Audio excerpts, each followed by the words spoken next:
Om Shri Sai Ram.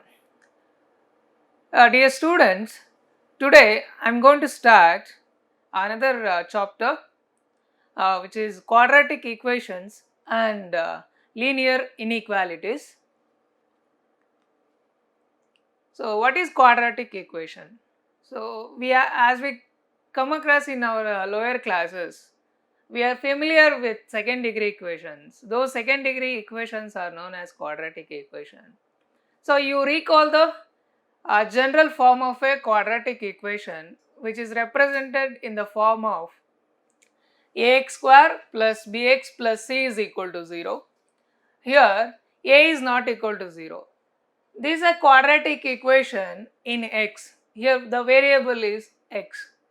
Here a is known as first term, or we can call it as the leading coefficient, and b, which is known as the second, or we say middle coefficient, and c is the constant term, or you can call it as third coefficient. Here the example for this quadratic equation, say 7x square plus 2x plus 5 is equal to 0.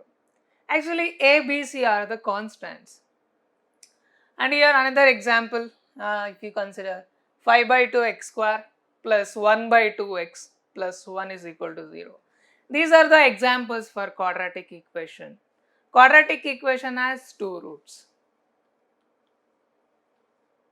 Here, sometimes which is not possible to translate a word problem in the form of an equation. Let us consider a situation that really we can't translate the problem into an equation. Understand? So here let us consider a situation that Alok goes to market with 30 rupees to buy pencils. The cost of one pencil is 2.6 rupees.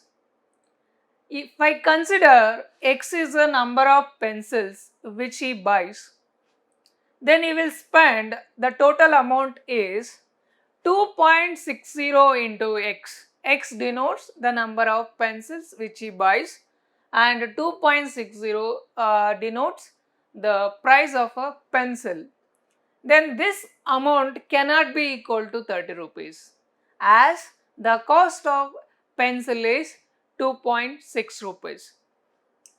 And here we can represent that situation in the form of 2.60 into x, which is less than 30. If I consider x is a natural number, because x denotes the number of pencils which he buys. Okay, so we can't count the number of pencils as 3.6 pencils or 3.8 pencils. Naturally, we count the number of pencil using natural number, right? So it cannot be equal to 30 rupees. So let us call it as 1. We will have another situation. A person wants to buy chairs and tables, and he has 50,000 rupees in hand. The cost of table is 550 rupees, and the cost of chair is 450 rupees. Here I will take x denotes the number of chairs and y denotes the number of tables. And this situation can be represented as the total cost which he has, which is equal to rupees 550 rupees into x plus 450 into y. Y denotes the number of tables as x denotes number of chairs. In this case, we can write 550x plus 450y, which is less than or maybe equal to 50,000 rupees. If you simplify this inequality, which is not equal, I will talk about that inequality later. So 11x plus 9y, which is less than or equal to 1000 after simplification. So I call it as equation 2. Yeah. In equation 1, the statement 1, I can't say equation, the statement 1 involves the sign of inequality. We call it as this is a inequality, or we can call it this as inequality, right? And this denotes less than, strictly less than. And the statement 2 consists of two statements, one is equal and other one is less than. So if I consider this one, 11x plus 9y is less than 1000, and here 11x plus 9y is equal to 1000. This makes equation, but this one does not make a equation, as statement 1 also does not make a equation, whereas it involves an inequality. So we call it as inequality. Okay, so in which the first one does not an equation because it involves an inequality sign there. Such statement we call it as inequalities. Okay, so in this lesson we are going to discuss about linear inequalities, as well as we will also going to discuss the quadratic equations with real and complex coefficients to establish the relation between roots and coefficients. This is what we are going to learn in this chapter, that is quadratic equations as well as linear inequalities. Yes, roots of an equation. So what is roots of an quadratic equation? Okay, roots of a quadratic equation is that, so suppose if you have a quadratic equation and you solve that equation either using factorization method or you can use a formula. So from that you will get two roots as the equation is quadratic, isn't it?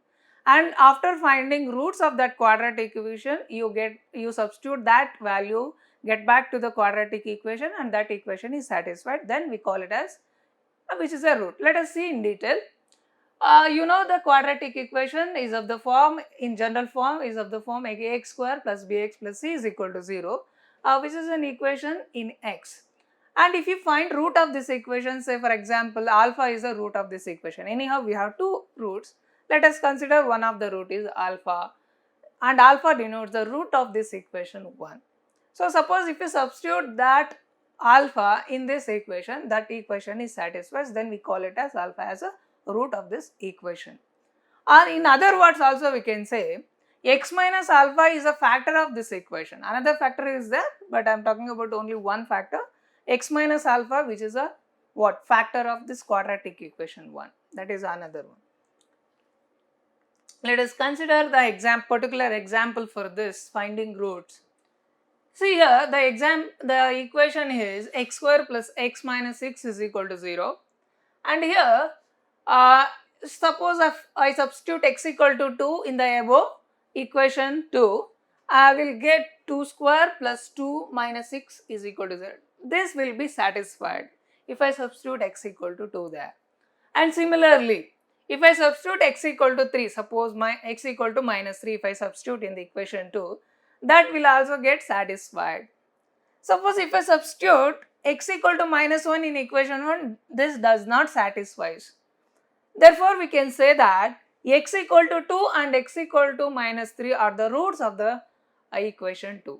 And x equal to minus 1, it cannot be a root of equation 2 because it does not satisfy that equation 2. And here if I consider alpha and beta, see as I said x equal to 2 and x equal to minus 3 are the only values of x which satisfies the equation 2, which is in the previous slide. Therefore, we call it, there is no other values which satisfies that. Other than these two values, there is no other values which satisfies equation 2. Suppose if I consider alpha and beta are the two roots of quadratic equation, say suppose this is for this one only I will consider alpha and beta are the two roots of this quadratic equation, let us say. Then x minus alpha and x minus beta will be the factor of this equation. Okay, those are the factors of that equation.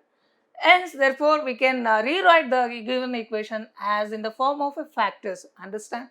X minus alpha into x minus beta is equal to 0. So we saw in the previous class, in the previous you are come across in the previous classes, say in 10th class, you may come across the finding roots of a quadratic equation, as well as for how you're going to find the roots of quadratic equation by using factorization method, or you can use the formula as well. Solving quadratic equation by factorization. This is one of the method to solve the quadratic equation, which is one for the method is factorization. So let us consider a polynomial of degree 2. Say p of x is equal to ax square plus bx plus c. Here a should not be equal to 0, and you have to split this middle term into factors, 2 factors. Then you are going to have, say, suppose x minus p by q and x minus r by s are the 2 factors after separating the middle term. These are the 2 factors of the quadratic equation, and then if you substitute these 2 here, then this equation will be satisfied. So that means that x minus p by q is equal to 0, x minus r by s is equal to 0, then you will get the 2 values for the quadratic equation, and these two are nothing but the roots of the quadratic equation. Hence, p by q and r by s are the roots of the quadratic equation, which is ax square plus bx plus c is equal to 0. Suppose if you consider x minus p by q and x minus r by s are the 2 factors of this quadratic equation.